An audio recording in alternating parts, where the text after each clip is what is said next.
Sesaat lagi Anda akan menyaksikan Kabar Petang didukung oleh Diabetasol.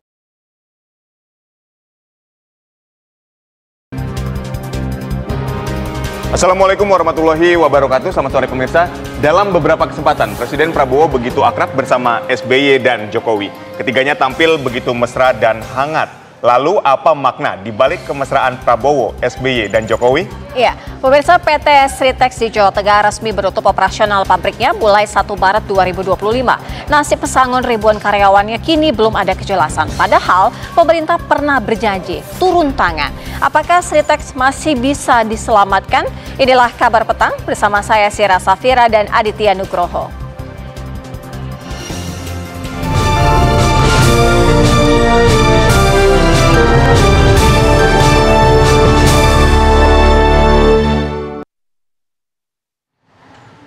Pemirsa, dua pelaku perampasan handphone babak belur di amuk massa di kawasan Tanjung Priok, Jakarta Utara karena terpergok saat beraksi. Dalam rekaman video amatir warga, kedua pelaku yang tertangkap ini babak belur setelah diamuk oleh massa yang geram. Polisi yang tiba di lokasi langsung mengamankan pelaku dan membawa keduanya ke Mapolsek Tanjung Priok untuk dilakukan pemeriksaan lebih lanjut. AKP Tommy Brian Hutobo, Kanit Reskrim Tanjung Priok menyebutkan keduanya pelaku ini beraksi membegal handphone milik seorang warga yang tengah berolahraga. Dalam melancarkan aksinya, kedua pelaku mengancam korban dengan senjata tajam jenis celurit. Dari hasil pemeriksaan sementara, pelaku mengincar korbannya secara acak yang sedang berolahraga seorang diri di jalan raya maupun jalan perubahan.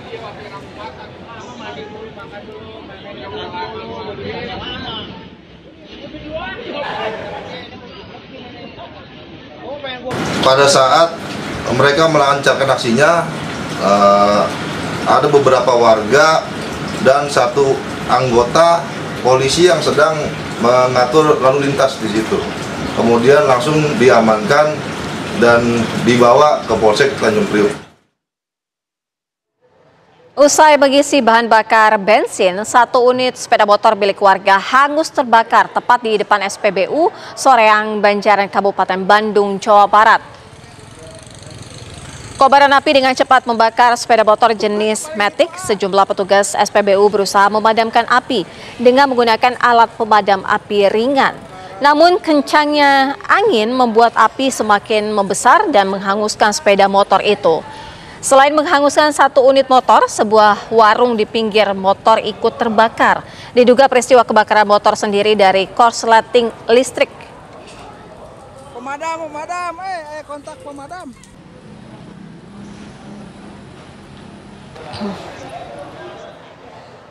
Sekitar 30 rumah semi permanen dan bangunan kontrakan hangus akibat kebakaran yang melanda kawasan Duren Sawit, Jakarta Timur, Jumat sore kemarin. Warga mendatangi lokasi kejadian untuk mencari barang berharga yang masih dapat diselamatkan dari puing-puing rumah mereka.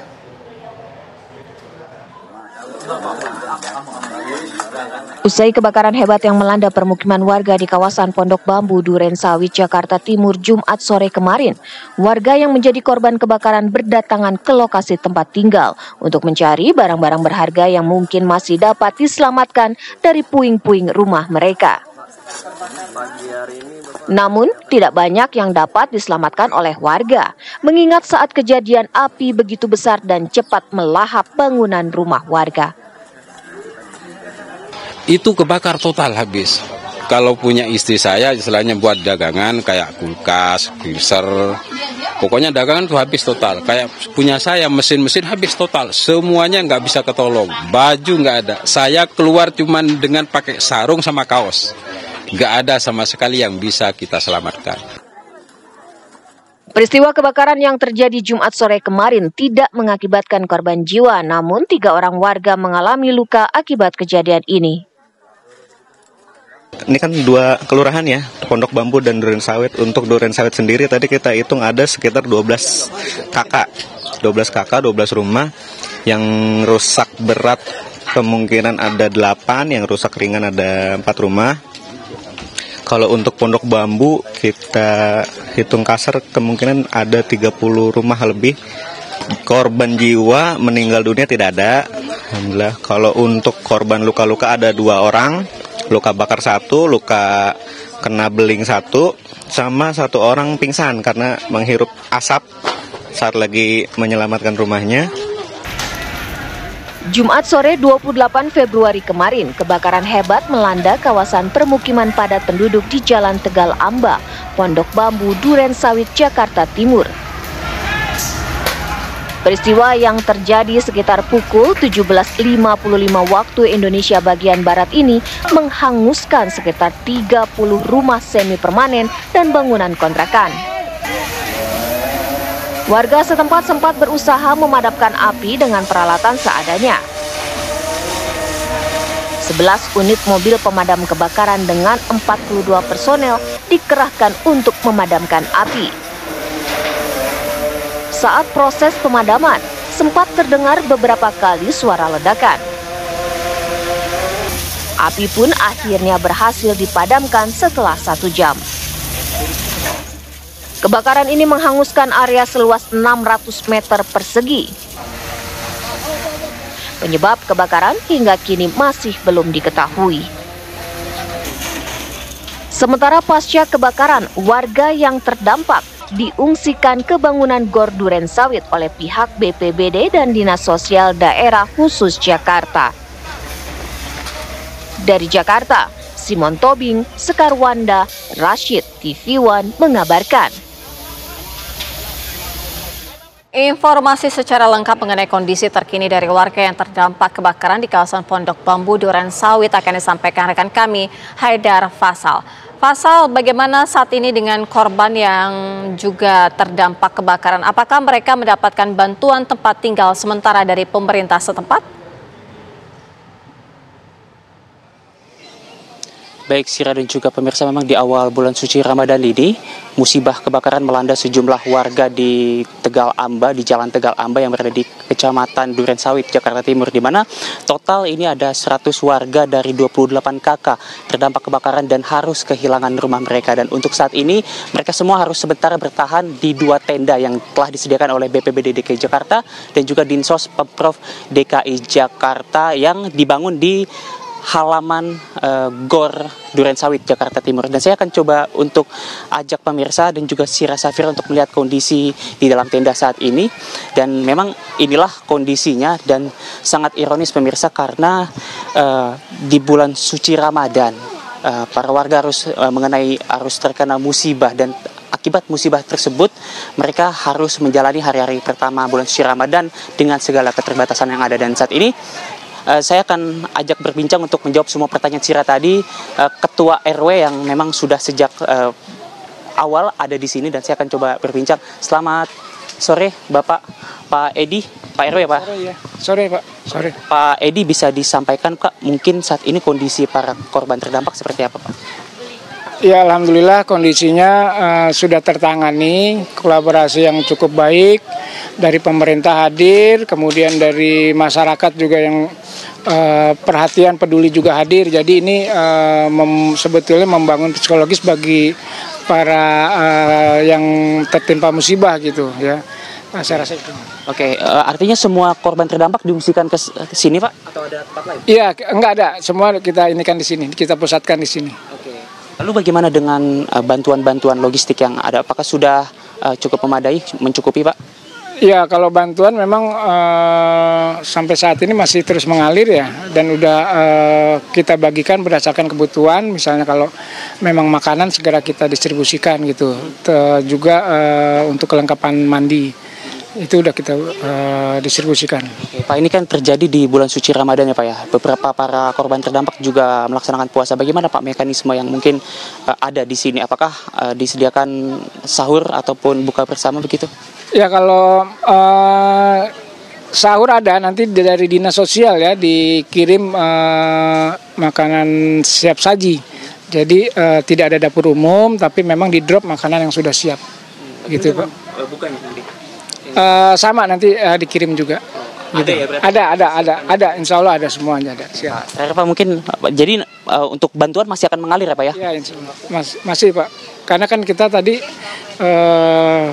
Bu Wali Kota ke sini, kemudian nanti 7 hari di sini nanti dianalisa bagaimana gitu ya, sambil kita mempelajari kondisi di lapangan. Terima kasih Pak Edi atas waktunya dan informasi Pak. Saya izin ke sini Pak ya. Dan pemirsa, saya akan juga berbincang dengan salah satu korban di sini. Ada Bapak, izin minta waktunya ya Pak ya. Sebelumnya saya ingin mengucapkan turut prihatin atas apa yang terjadi dengan Bapak dan juga seluruh korban yang ada. Pak, Bapak korban terdampak berarti ya Pak ya? Benar Pak. Boleh lihat ke kamera. Berarti rumah ludes terbakar? Ludes habis semua, nggak tersisa. Tidak ada satupun barang berharga yang masih bisa diselamatkan? Oh enggak, semuanya habis semua, nggak ada yang kebawa. Jadi bagaimana Bapak tinggal di sini berarti untuk sementara? Iya, buat sementara di sini dulu sampai itu selesai, gitu. Bagaimana kondisi di sini? Ya kondisi sini sih alhamdulillah baik-baik semua, fasilitas juga baik, alat-alat medis juga ada, sarung segala macam kesehatan juga alhamdulillah ada. Cuman ini aja sih, apa selimut-selimut, selimut kayak minyak-minyak angin kan takut pada mual-mual gitu. Itu aja Pak. Iya. Terima kasih Pak. Dan pemirsa, itu tadi perbincangan saya bersama dengan Ketua RW dan juga salah satu korban. Dan memang dalam kejadian ini singkat saja tidak ada korban jiwa dalam peristiwa ini, alhamdulillahnya. Namun 2 warga ini mengalami luka bakar dan sempat dilarikan ke rumah sakit. Dan tentu kita berharap para korban bisa diberikan ketabahan selalu dan bisa diberikan gantinya yang lebih baik oleh Tuhan Yang Maha Esa. Untuk sementara demikian, Sirah kembali ke studio. Haidar Fasal, informasi langsung dari lokasi pengungsian di Durensawit, Jakarta. Pemirsa, pemerintah memberikan insentif pajak pertambahan nilai PPN untuk tiket pesawat ekonomi tujuan domestik selama periode mudik Lebaran 2025. Selain insentif PPN tiket pesawat domestik, pemerintah juga memberikan diskon tarif tol sebesar 20% dan program mudik gratis.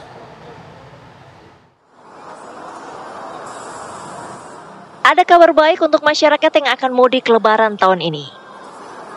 Pemerintah memberikan insentif pajak pertambahan nilai PPN sebesar 6% untuk tiket pesawat ekonomi tujuan domestik bagi masyarakat yang akan melakukan penerbangan H-7 Lebaran hingga H+7 Lebaran 2025.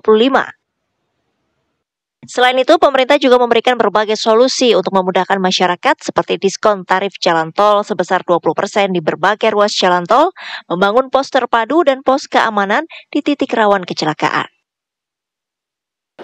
Kita berhasil secara umum menurunkan biaya atau ongkos ke bandar udaraan, lalu mengurangi harga aftur di 37 bandara. Kemudian fuel surcharge itu juga bisa dikurangi sehingga itu sendiri agregatnya bisa seperti penurunan harga tiket di masa Nataru. Tapi yang lebih membahagiakan, terima kasih kepada Ibu Menteri Keuangan, kali ini ada insentif tambahan dari pemerintah berupa PPN. Sebagian ditanggung pemerintah sebesar 6%. Ini yang akhirnya secara agregat mudah-mudahan pemerintah bisa menurunkan harga tiket pesawat ekonomi domestik secara keseluruhan selama kurang lebih 2 minggu itu di angka 13 hingga 14% harga penurunan tiketnya.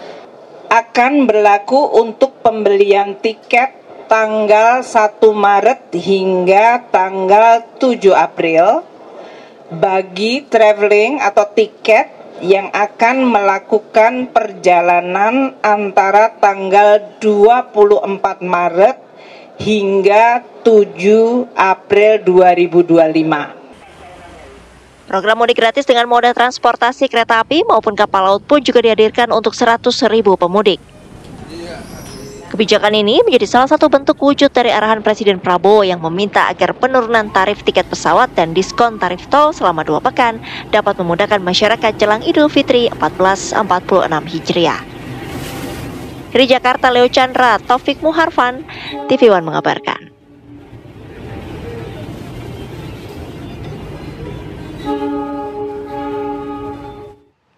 Meski Presiden telah meminta agar tidak ada kenaikan harga pangan saat bulan Ramadan, namun kenyataannya harga sejumlah bahan pokok mulai dari daging ayam hingga cabai mengalami kenaikan.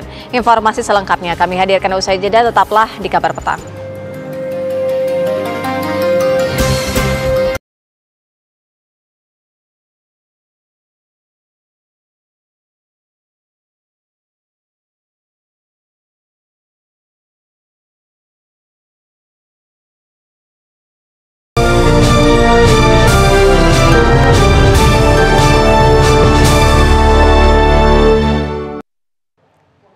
Pemirsa, polisi membongkar kasus dugaan BBM oplosan jenis Pertalite di Kabupaten Muaro, Jambi. Dalam aksinya, pelaku nekat mencampur minyak putih hasil sulingan dengan zat pewarna minyak hingga menyerupai BBM jenis Pertalite.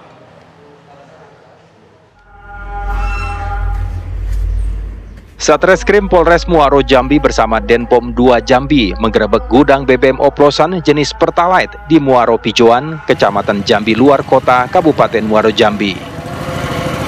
Dari dalam gudang minyak tersebut, petugas mendapati pemilik gudang dan para pekerjanya tengah beraktivitas mengoplos BBM. Dalam aksinya, pelaku nekat mencampur minyak putih hasil sulingan sebagai minyak dasar dengan zat pewarna minyak sehingga menyerupai BBM jenis Pertalite. Bisnis jual beli BBM Pertalite palsu ini telah dilakukan para pelaku sejak 3 bulan lalu. Dari bisnis ini, para pelaku mendapatkan untung sebesar Rp1.500 per liternya. Itu tidak sesuai. Nanti pelaku yang berikutnya sebagai pelangsir datang untuk membeli dengan harga yang lebih murah dan didistribusikan atau dijual ke masyarakat. Nah, itulah nanti yang di Kecamatan Mestong itu. Jika rekan-rekan lihat ada jual minyak eceran, masyarakat di sana mereka mengambil dari pelangsir ini. Dalam kasus ini, petugas menyita barang bukti 1 unit mobil truk dan 1 unit mobil pick-up yang telah dimodifikasi. Sejumlah toron berisi ribuan liter Pertalite palsu dan minyak putih hasil sulingan, mesin pompa dan selang, 4 kaleng pewarna minyak jenis Color C, serta alat ukur minyak. Guna mempertanggungjawabkan perbuatannya, kedua pelaku kini harus mendekam di sel tahanan Mapolres Muaro Jambi. Dari Jambi, Bayu Alfarizi, TV One mengabarkan. Pemirsa, di hari pertama Ramadan, terpantau harga cabai mengalami kenaikan di sejumlah wilayah. Pemerintah setempat pun melakukan pengecekan ke lokasi untuk memastikan ketersediaan pasokan bahan pokok dan harga bahan pangan.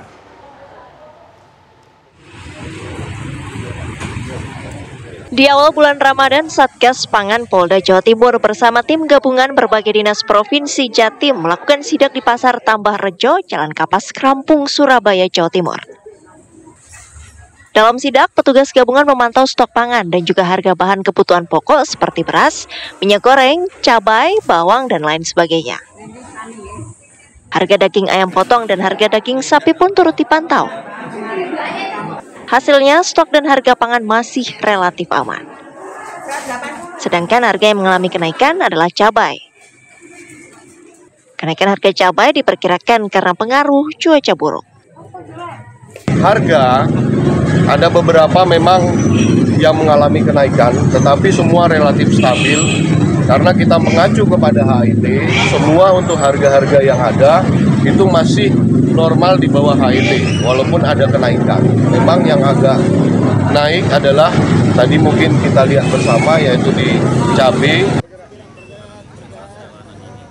Gubernur Provinsi Sulawesi Selatan dan Wali Kota Makassar serta Forum Komunikasi Pimpinan Daerah Sulawesi Selatan juga langsung mengecek harga sejumlah bahan kebutuhan pokok dan ketersediaannya di pasar tradisional. Dan didapati harga sejumlah kebutuhan pokok mengalami kenaikan harga di Pasar Terong, Kota Makassar. Namun, kenaikan harga yang cukup tinggi terjadi pada cabai rawit yang saat ini mencapai Rp75.000 per kilogram. Pemprov Sulawesi Selatan pun berjanji akan segera melakukan intervensi untuk menstabilkan harga cabai rawit. Dominannya bagus, relatif terkendali dan ada beberapa item saja seperti cabai ya. Memang sudah naik beberapa pekan yang lalu. Nah, inilah yang kita mau kemudian coba melakukan intervensi nanti. Nanti kami mungkin dengan Prokopimda dan juga kota ya, karena harus sinergi, ini ada Pak Wali Kota juga. Jadi yang kedua telur ya, tapi tidak signifikan naiknya dan justru cenderung turun dari yang sebelumnya. Jadi sudah agak mendingin kondisinya, sekarang sudah turun telur. Cabai aja ini ya, agak pedas sedikit harganya. Di Boyolali, Jawa Tengah, harga daging ayam di Pasar Kota Boyolali pada awal bulan Ramadan ini berada di kisaran Rp35.000 per kilogramnya. Kenaikan harga daging ayam ini telah terjadi beberapa hari sebelum Ramadan. Karena harga yang terbilang tinggi, pedagang ayam mengaku jumlah pembeli menurun. 35. Biasanya berapa, Bu? Kemarin 36. 34. 34. Iya. Gitu. Untuk pasokan gimana? Pasokan aman. Aman ya. Meski demikian, pedagang ayam menyatakan pasokan daging ayam saat ini masih lancar dan stabil. Tim TV One mengabarkan.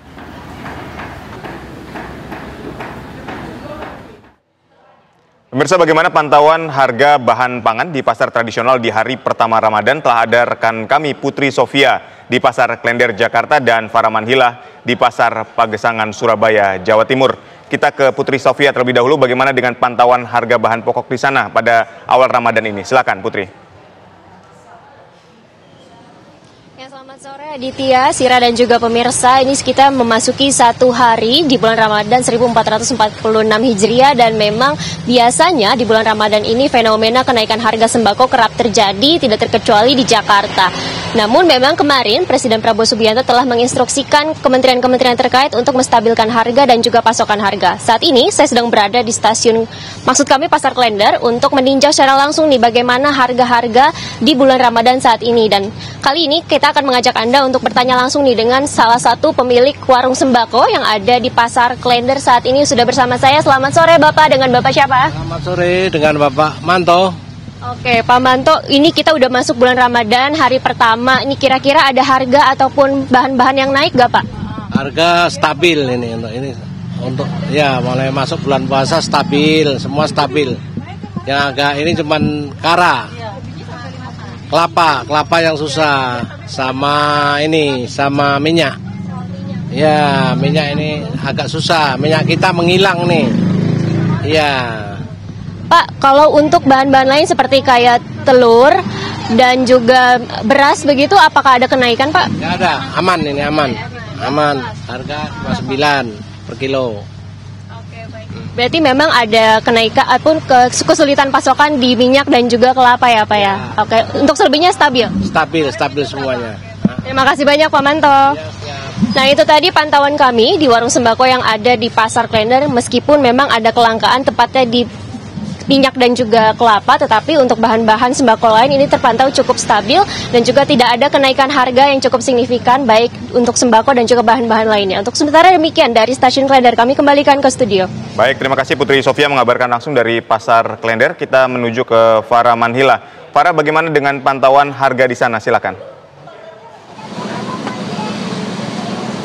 Iya, Aditya dan juga pemirsa, pantauan harga bahan pangan dan juga sembako di Pasar Pagesangan Surabaya di hari pertama Ramadan ini memang mengalami kenaikan yang cukup drastis juga dibandingkan dengan sebelum-sebelumnya. Jika sebelumnya seminggu yang lalu pemirsa ini juga sudah mengalami kenaikan, namun di hari pertama Ramadan ini juga terpantau harga bahan pokok ini terus mengalami kenaikan. Yang paling signifikan pemirsa ini adalah harga cabai rawit yang di Pasar Pagesangan ini berkisar di angka Rp110.000 per kilogram. Sementara sebelumnya atau seminggu yang lalu ini masih di angka Rp60 sampai Rp70.000 per kilogram. Selain itu harga cabai merah pemirsa ini juga yang sebelumnya di angka Rp50.000 per kilogram, saat ini juga mengalami kenaikan bahkan mencapai Rp100.000 per kilogram. Cabai merah besar maupun cabai rawit adalah dua komoditas pangan yang memang mengalami kenaikan yang paling signifikan. Sementara bahan pokok atau bahan pangan lainnya pemirsa ini juga mengalami kenaikan namun tidak terlalu signifikan, seperti ayam, telur, dan juga sayur mayur yang mengalami kenaikan harga mulai dari Rp1.000 hingga Rp2.000. Demikian informasi dari wilayah Pasar Pagesangan, saya kembalikan ke Aditya di studio. Baik, terima kasih Faraman Hilah, dan sebelumnya ada rekan Putri Sofia. Selamat kembali menunggu waktu berbuka untuk teman-teman. Pemirsa, PT Sri Rejeki Isman Tbk atau PT Sritex di Sukoharjo, Jawa Tengah menutup pabriknya.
Pemirsa, dalam beberapa kesempatan, Presiden Republik Indonesia Prabowo Subianto begitu akrab berada di tengah-tengah SBY dan Jokowi. Ketiganya makin kompak saat bernyanyi di penutupan retret. Itu informasinya akan kami hadirkan nanti, akan kami simpan terlebih dahulu. Kami hadirkan informasi selanjutnya, pemirsa. PT Sri Rezeki Isman Tbk atau PT Sri Teks di Sukoharjo, Jawa Tengah menutup pabriknya. Raksasa industri tekstil dalam negeri itu resmi berhenti beroperasi mulai 1 Maret 2025.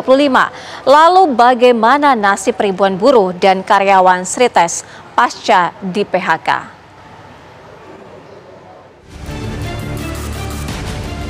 10.000 karyawan PT Sri Teks di Sukoharjo, Jawa Tengah alami PHK. Pabrik tekstil tempat mereka bekerja resmi tutup mulai 1 Maret 2025. Sri Teks memilih gulung tikar akibat tekanan keuangan yang berat. Raksasa tekstil tanah air itu tak mampu membayar utang yang menggunung. Sidang perkara kepailitan Sri Teks masih berlangsung di Pengadilan Niaga Semarang, Jawa Tengah. Lebih dari 10.000 buruh dan karyawan PT Sri Teks harus alami PHK. Jumlah tersebut berasal dari pekerja di 4 perusahaan Sri Teks Group. Para karyawan Sri Teks itu masih menunggu kejelasan pesangon mereka. Serikat pekerja, ya kalau memang terjadi pemutusan hubungan kerja, ya hak-hak pekerja itu dipenuhi seperti pesangon, seperti uang jasa kan itu. Nah, tapi ini karena masih sidang di Semarang, jadi kita suruh nunggu dulu bagaimana hasil selanjutnya, kan itu aja. Pihak Dinas Perindustrian dan Tenaga Kerja Kabupaten Sukoharjo mencoba memberikan alternatif pekerjaan bagi karyawan Sri Teks. Namun soal gaji dan pesangon karyawan, pihak kurator urusannya. Kami berusaha untuk segera menjembatani terkait dengan hak-hak dari para pekerja, terutama untuk pencairan JHT. Dan sampai saat ini, hari terakhir ini tadi, pagi tadi ada 10.133 lowongan kerja yang diminta kepada kami dari perusahaan-perusahaan yang ada di Sukoharjo dan sekitarnya. Pemerintah yang sempat datang ke pabrik Sri Teks di Jawa Tengah pun tak bisa memberikan kabar baik. Lalu bagaimana nasib ribuan karyawan Sri Teks melanjutkan hidup mereka di bulan Ramadan? Bagaimana nasib pesangon ribuan buruh yang masih menunggu sidang kepailitan di Pengadilan Negeri Semarang? Tim TV One mengabarkan.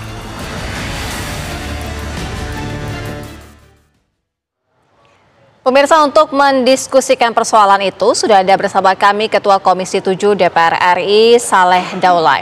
Selamat petang Bang Saleh Daulay. Selamat petang Mbak Sera. Bang, ini kan Sri Teks bisa tidak diselamatkan. Masalahnya ini kan kita tahu bahwa merupakan raksasa tekstil nasional.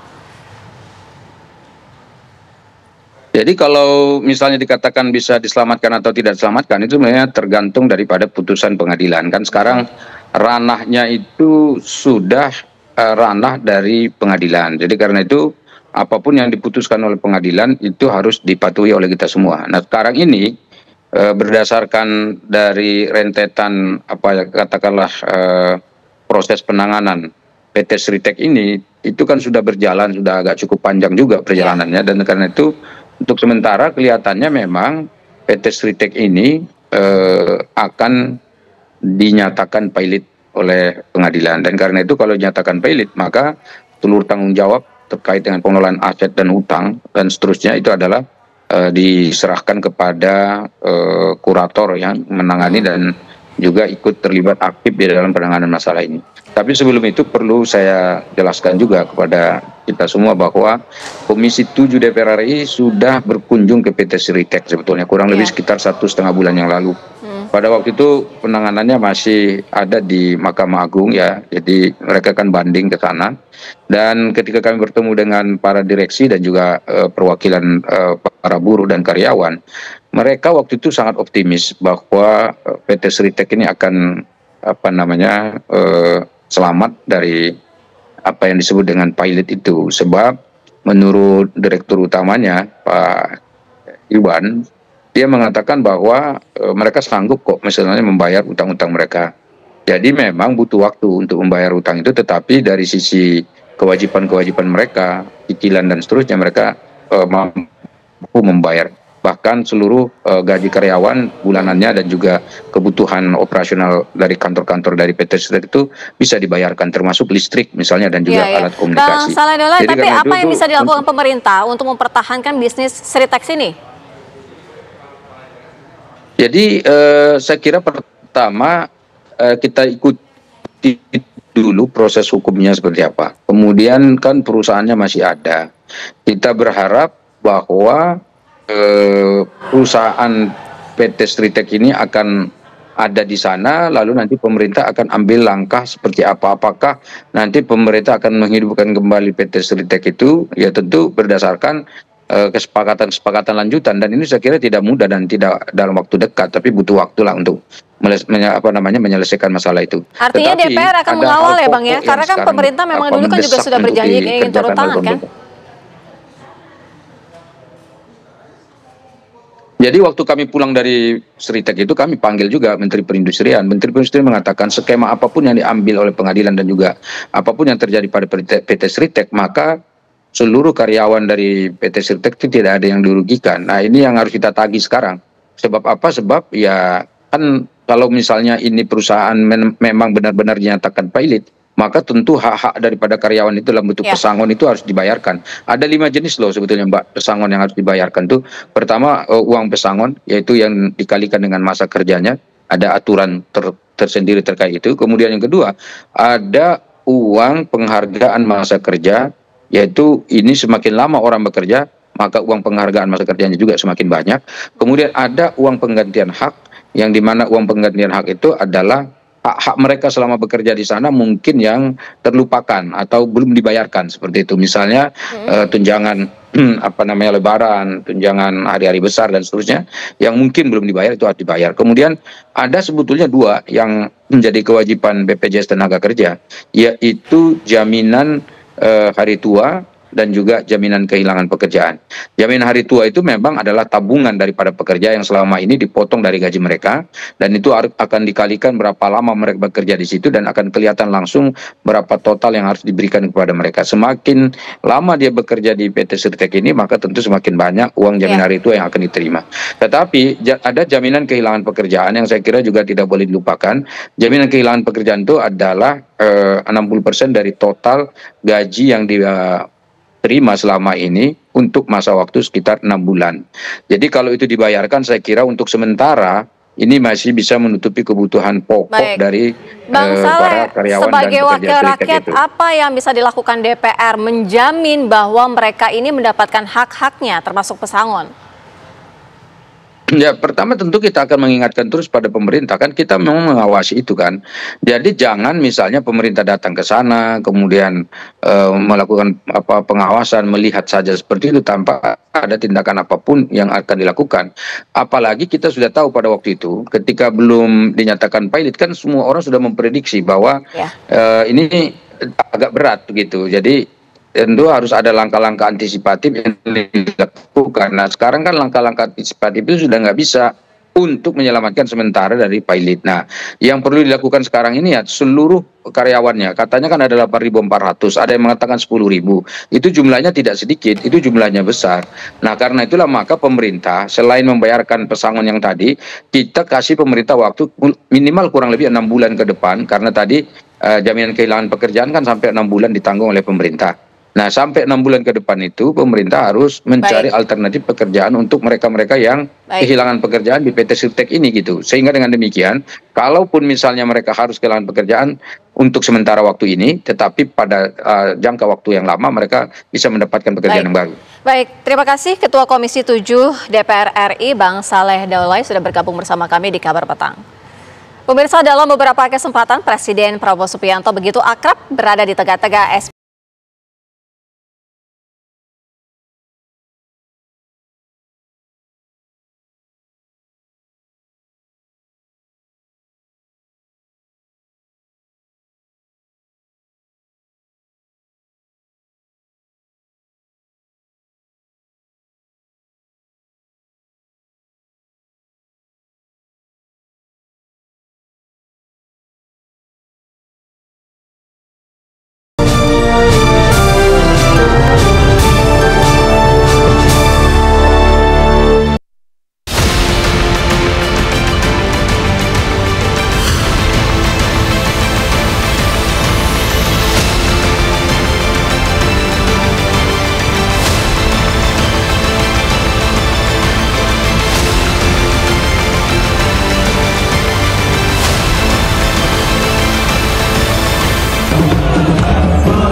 Pemirsa, dalam beberapa kesempatan Presiden Prabowo begitu akrab berada di tengah-tengah SBY dan Jokowi. Ketiganya makin kompak saat bernyanyi di penutupan retret di Magelang. Lalu apa yang membuat Presiden Prabowo beberapa kali menghadirkan SBY dan Jokowi di tengah acara pemerintahan?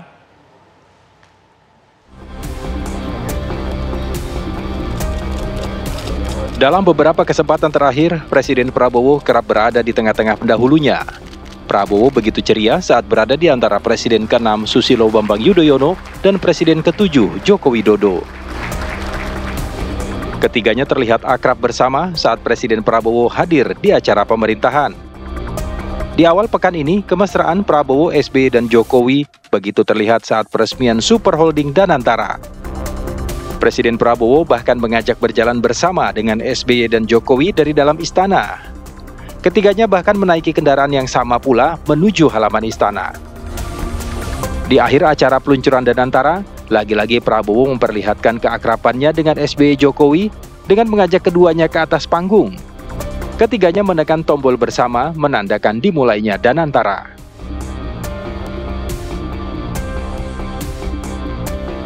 Di Magelang, Jawa Tengah, Prabowo, SBY, dan Jokowi begitu kompak.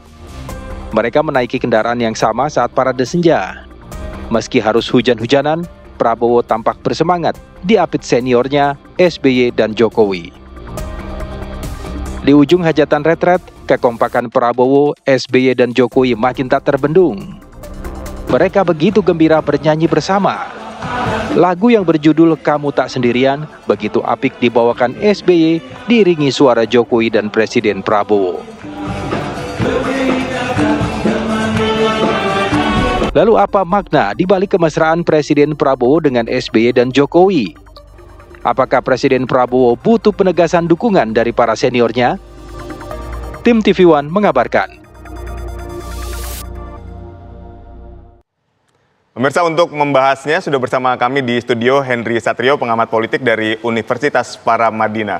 Selamat sore, Bang Hensa. Selamat sore, Mas Nugroho. Baik, Bang Hensa, ini kalau kita lihat kan menarik ya. Artinya Pak Prabowo ini berapa kali menunjukkan kebersamaan yang begitu mesra bersama Pak Jokowi dan Pak SBY.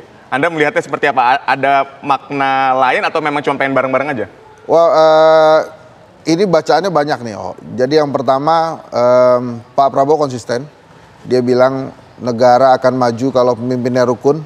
Dia sudah buktikan ini. Tapi bisa juga teori tentang bahwa dia akan membuat presiden klub bersama Prabowo dan Jokowi.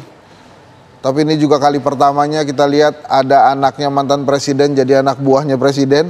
Gitu baru pertama kali juga. Dan terus kemudian kalau kita ingat kemunculan mereka bersama-sama dalam sebuah acara formal itu di peluncuran Danantara. Ini seperti ingin menunjukkan bahwa ada kekompakan di antara mereka sehingga trust pasar, trust publik itu timbul. Apalagi Danantara ini kan besar sekali dan kemudian mengelola uang yang sangat besar sekali untuk masyarakat. Maka harus dimunculkan kedua orang ini gitu supaya trust pasar, trust publik ada. Tapi kalau kita lihat bahasan ringan yang tadi dua saya katakan bahwa ini adalah konsistensinya Pak Prabowo untuk memperlihatkan dan ingin membuktikan bahwa negara maju kalau pemimpin-pemimpinnya rukun gitu ya. Dan bisa saja ini ya itu ranah untuk awal-awal membuat presidential club gitu ya. Presidential club ini kan klub yang sekarang mungkin hanya bisa diikuti oleh 4 orang aja ya. Bu Mega, Pak SBY, Pak Jokowi, dan Pak Prabowo. Gitu. Baik, yang menarik ketika Anda berbicara soal masalah trust publik. Kenapa harus memunculkan trust publik? Emang ada pihak-pihak yang nggak percaya? Jadi kan saat ini kondisi geopolitik memang tidak baik-baik saja. Kemudian ada tekanan juga dari masyarakat bagaimana mereka harus lebih baik kondisi ekonominya. Saya bicara di YouTube saya itu yang jangkrik bos ala Henry Satrio itu. Masyarakat kecil yang di bawah perlunya satu aja. Bagaimana keuangan keluarga itu diperbaiki. Nah, dalam kondisi yang nggak oke, memang dibutuhkan penampilan para pemimpin mereka secara bersama-sama. Minimal apa? Sehingga dilihat bahwa memang Indonesia ini dalam kondisi yang rukun damai. Supaya aktivitas ekonomi, aktivitas politik ini bisa berjalan dengan baik. Jadi keberadaan mereka ini memang untuk menimbulkan kekompakan. Dan ini luar biasanya Prabowo menurut saya karena hal seperti ini tidak pernah diusahakan oleh presiden-presiden sebelumnya. Betul. Tampil bersama-sama, dan ini Pak Prabowo menampilkan bersama-sama. Bahkan kita lihat tadi bagaimana Pak Prabowo cium tangan Kiai Ma'ruf ya, sebagai bentuk penghormatan kepada tokoh yang lebih senior gitu. Ya. Ini originalitas dari seorang Prabowo atau ini gimmick politik semata sebetulnya? Susah kalau kemudian kita tidak melihat atau tidak menambahkan bahwa ini ada gimmick politiknya, karena Pak Prabowo kan orang politik. Ya. Tapi yang kita lihat tujuannya aja. Tujuannya adalah seperti kita bahas hari ini kan, awal puasa, Ramadan, kita membahas tentang kerukunan antar para pemimpin kita. Jadi mudah-mudahan efek sejuk dari pertemuan ketiganya ini ada dan bisa dilihat publik gitu. Baik, tadi kan Anda mengatakan ini soal kekompakan, tapi kan dalam politik tuh ada panggung depan, ada panggung belakang nih. Ya. Panggung depannya ya ini kompak, rukun, damai. Tapi apakah juga Anda membaca ada sesuatu di panggung belakang dari kompaknya ketiga presiden dan presiden-presiden sebelumnya? Kita lihat satu hal aja ya, misalnya peluncuran Danantara. Trust publik atau trust kepada market Indonesia itu kan harus ditimbulkan. Maka dihadirkanlah Pak Jokowi dengan Pak SBY bersama-sama dengan Pak Prabowo untuk menunjukkan bahwa ini nih kekompakan para presiden, sehingga diharapkan trust publik itu ada. Jadi di antara mereka juga ini melihat ada persoalan yang serius terhadap ekonomi dan politik di Indonesia, sehingga mereka mesti tampil bersama. Ini not to mention misalnya ada gejolak di Pertamina tentang Pertamax versus Pertalite gitu ya, yang juga dijalani zaman SBY dan zaman Jokowi.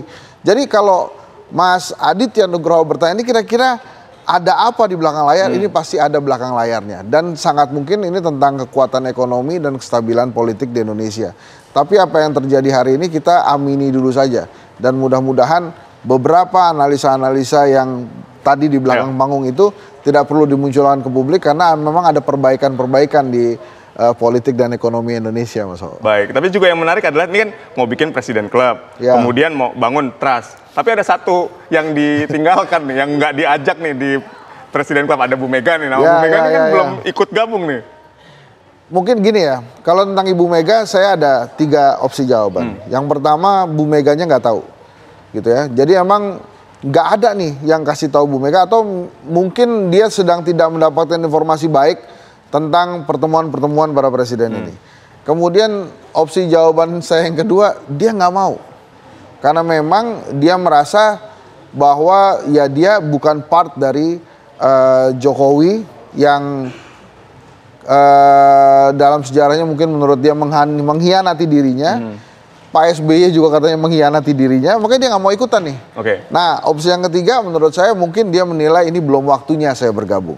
Dari 3 hal itu kita tunggu aja mana yang benar. Kalau yang nomor 1 kan kita juga nggak tahu jawabannya dia tahu apa nggak. Tapi yang nomor 2 kan itu publik juga bisa sudah jadi desas-desus yang mana-mana kan, bahwa hubungan SBY ke Bu Mega nggak oke, Jokowi ke Bu Mega nggak oke. Nah, yang ketiga nih mudah-mudahan dia merasa memang dia belum perlu bergabung saat ini, karena mungkin untuk membereskan beberapa hal di partainya, dan mungkin juga bagus untuk Indonesia karena dia menjadi kekuatan di luar pemerintahan yang bisa menjadi penyeimbang nantinya. Baik, kita sama-sama melihat ya. Ya. Apakah betul-betul trust publik ini terbangun dengan baik sesuai dengan analisis Anda? Ya, minimal Mbak Puan hadir terus saya lihat kan, nggak pernah ketinggalan. Itu perwakilan ya dari Bu Mega. Baik, terima kasih sekali lagi Bang Ensa telah berdialog singkat bersama kami. Terima kasih. Sehat dan sukses selalu. Pemirsa, Sekjen PDI Perjuangan Hasto Kristianto beberapa kali mengumbar narasi bahwa kasus hukum yang menjeratnya syarat politisasi. Informasi ini akan kami hadirkan sesaat lagi.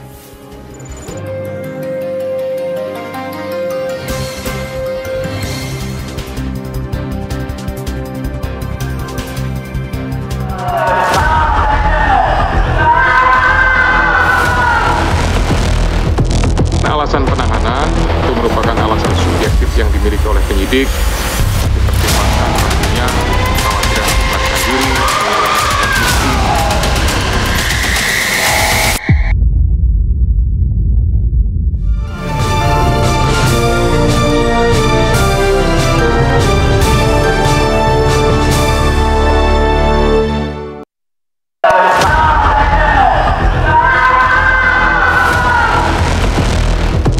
alasan penahanan itu merupakan alasan subjektif yang dimiliki oleh penyidik, dipertimbangkan tentunya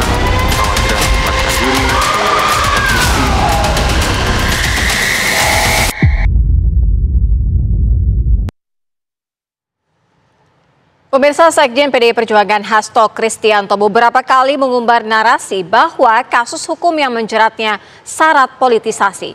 Hasto pun menggertak, mengklaim mengantongi bukti-bukti kuat di sejumlah kasus besar yang kini tersimpan di luar negeri. Meski begitu, pemerintah menegaskan tak mengintervensi kasus Hasto. Seberapa kuat gertakan Hasto? Selengkapnya dalam Benang Merah, klaim kotak Pandora ala Hasto.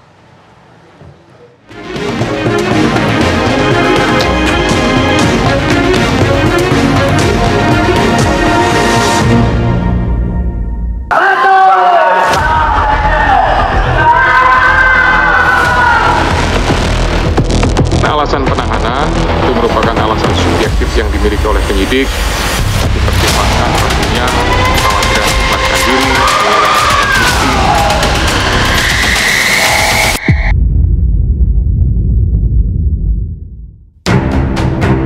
Penahanan Sekretaris Jenderal PDI Perjuangan Hasto Kristianto oleh Komisi Pemberantasan Korupsi pada 20 Februari 2025 menjadi pukulan telak bagi Partai Banteng Moncong Putih. Hasto ditahan setelah menjalani pemeriksaan sebagai tersangka dalam kasus dugaan suap yang melibatkan Harun Masiku yang masih buron. Alasan penahanan itu merupakan alasan subjektif yang dimiliki oleh penyidik, dipertimbangkan pastinya kekhawatiran untuk melarikan diri, menghilangkan barang bukti, ya, dan pastinya kami untuk mempermudah proses penyidikan lebih lanjut. Seorang politisi PDIP bahkan mengungkapkan bahwa kasus hukum yang menjerat sekjen partainya itu terkait dengan pemecatan keluarga mantan presiden dari PDIP. Jadi sesungguhnya memang apa sih puncak dari persoalan yang ada ini? Puncaknya itu ya dipecat 3 kader ini. Sebelum pengumuman pemecatan itu Pak Hasto itu didatangin seseorang, oknum jenderal. Didatangin, jangan dilakukan, menyampaikan pesan jangan dilakukan pemecatan itu. Ya, kalau saudara lakukan pemecatan itu, saudara akan dijadikan tersangka. Beliau yang menyampaikan ke kita, disampaikan ke saya juga. Itu karangan cerita, semua orang bisa membuat karangan cerita, udah, itu aja. Penegasan dari Pak Jokowi sebetulnya ya? Saya kira itu aja. Tapi tidak ada untuk memuluskan Mas Gibran dan Mas Bobi waktu hubungannya apa? Coba pakai logika dong kita itu. Pakai logika. Untuk apa? Masa udah menggolkan hal yang kecil pilihan parpol, yang benar aja. Logika kita pakai. KPK bahkan turut memanggil mantan Menteri Hukum dan HAM, Yasona Lauli. Yasona Lauli adalah politisi PDI Perjuangan yang menjabat sebagai Menteri Hukum dan HAM selama 2 periode, antara tahun 2014 hingga tahun 2019 dan tahun 2019 hingga tahun 2024. Beberapa hari setelah pemeriksaan itu, KPK mengeluarkan surat keputusan pada tanggal 24 Desember 2024 tentang larangan bepergian ke luar negeri terhadap Hasto Kristianto dan Yasona Lauli. Larangan bepergian ke luar negeri tersebut diajukan penyidik karena keberadaan mereka dibutuhkan selama proses penyidikan perkara yang melibatkan Harun Masiku. Kasus ini pun mendapat perhatian dari Ketua Umum PDIP, Megawati Soekarno Putri. Siapa suruh saya masuk PDI Perjuangan, membentuk partai? Kok sekarang polisi aja? Kok ya yang partai lain itu ya digituin no? Karena itu udah ada nih berita. Nanti di Kongres, karena sekarang kurang bisa berhasil, katanya di Kongres juga mau diabut-abut. Saya sengaja nih, supaya pada kedengeran dah. Coba kamu mau abut-abut partai saya. KPK kemudian memanggil kembali Hasto untuk diperiksa sebagai tersangka pada 20 Februari 2025. Hasto pun datang didampingi tim kuasa hukumnya. Setelah menjalani pemeriksaan selama lebih dari 7 jam, KPK mengumumkan menahan Hasto selama 20 hari. Keputusan KPK untuk menahan Hasto mendapat reaksi keras dari PDIP. Perlawanan secara hukum tetap akan kita lakukan. Meskipun tentu saja ya, kami berharap saudara-saudara tidak melakukan tindakan-tindakan yang akan dianggap sebagai bentuk peronggongan terhadap negara. Dan ini yang harus kita hindari. Dan lawan kita ini bukan negara, tetapi orang yang pernah berkuasa, ya, adili Jokowi, dan dipecat oleh Mas Hasto bersama partai, bersama pimpinan partai. Itu lawan kita. Lawan!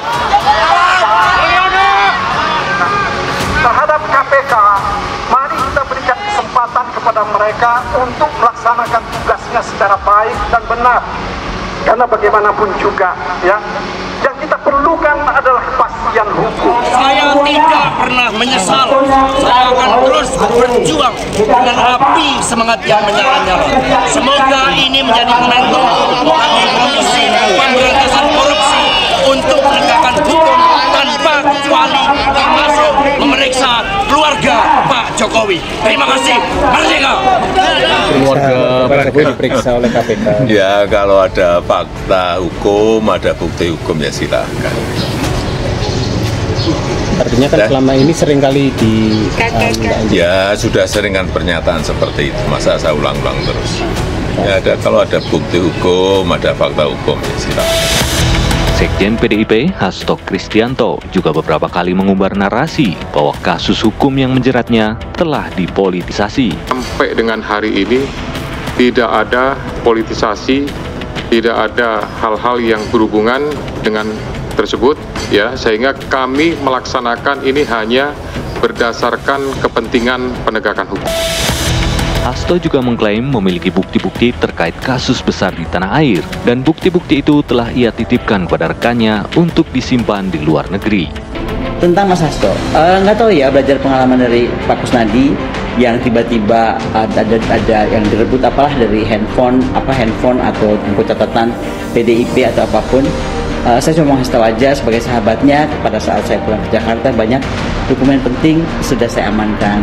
Jadi yang takut dokumennya bisa dihilangkan dan bagaimana lah gitu, udah saya amankan di Rusia. Jadi pada saat saya pulang ke Indonesia, saya dititipi beberapa dokumen penting dan sudah saya amankan dan saya sudah notariskan di Rusia ini. Ya bisa saja itu jadi bom waktu, kita lihat aja. Pusaran kasus hukum yang menyeret Sekjen PDIP ini mendapat sorotan dari banyak pihak. Mesti move on lah. Tapi kalau memang nunggu-tungguan buka kartu terus, ya ini tergantung berapa lama pertandingan kompetisi ini. Kartunya nggak akan terus-terusan dibuka. Mau Ibu Koni bilang ini ada di Rusia lah dokumennya, mau dikatakan Guntur Romli buka-bukaan, ya ujung-ujungnya memang hanya politik sandra-menyandra gitu.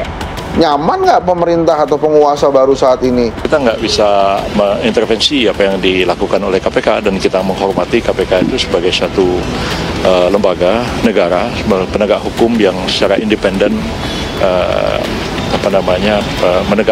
menegakkan hukum, termasuk juga kewenangan yang ada pada mereka untuk menahan, mencegah orang pergi ke luar negeri dan sebagainya, dan kita hormati itu keputusan yang diambil oleh KPK.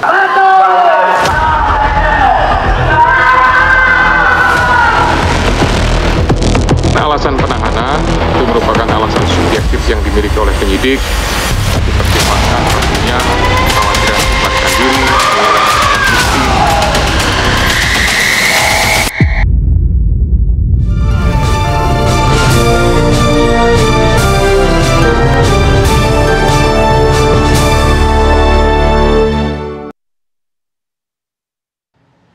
Pemirsa, warga Surabaya antusias berbondong-bondong memburu kurma untuk takjil saat berbuka puasa. Salah satu lokasi yang ramai didatangi warga adalah pusat pasar kurma Lawang Agung di kawasan wisata religi Sunan Ampel, Surabaya. Pusat pasar kurma Lawang Agung menyediakan berbagai jenis kurma. Di antaranya kurma barbari dari Tunisia, kemudian kurma multazam, hingga kurma ajwa dan kurma muda rutop. Tersedia dengan harga bervariasi mulai dari Rp40.000 per kilogram hingga kurma super majol dari Palestina seharga Rp200.000 per kilogram. Para pedagang pun mengaku penjualan kurma mengalami peningkatan hingga 30% sejak 2 minggu sebelum bulan Ramadan.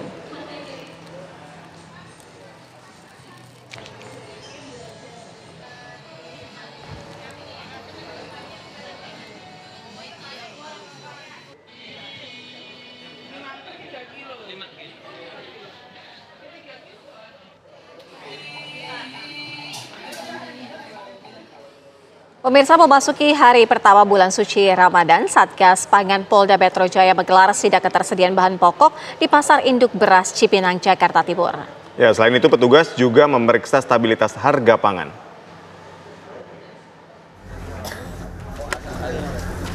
Satgas Pangan Polda Metro Jaya menggelar inspeksi pasar di Pasar Induk Beras Cipinang, Jakarta Timur pada Sabtu pagi. Sidak dilakukan untuk memantau ketersediaan dan stabilitas harga bahan pokok selama bulan suci Ramadan 1446 Hijriah. Sidak untuk memastikan ketersediaan beras dan minyak mencukupi dan harga kedua komoditas tersebut sesuai dengan harga eceran tertinggi HET yang ditetapkan oleh pemerintah. Dari hasil sidak, para pedagang menjual harga beras masih berkisar di harga Rp12.500 atau masuk kategori wajar.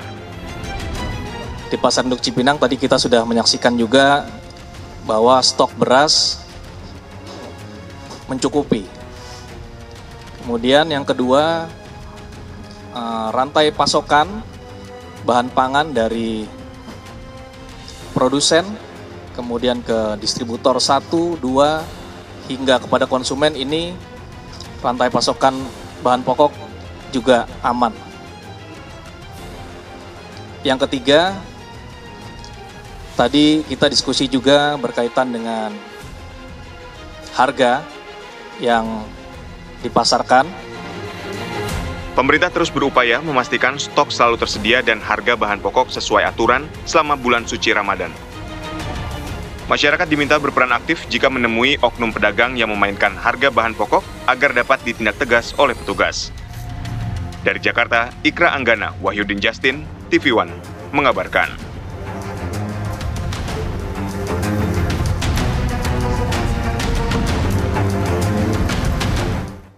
Pemirsa, informasi tadi sekaligus mengakhiri kebersamaan kita dalam program Kabar Petang. Sesaat lagi Anda dapat menyaksikan program Apa Kabar Indonesia Malam bersama Ken Ane dan Maria Segaf. Saya Aditya Nugroho. Saya Sira Safira, mewakili kru yang bertugas mengucapkan terima kasih dan sampai jumpa.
Baru saja menyaksikan Kabar Petang didukung oleh Diabetasol.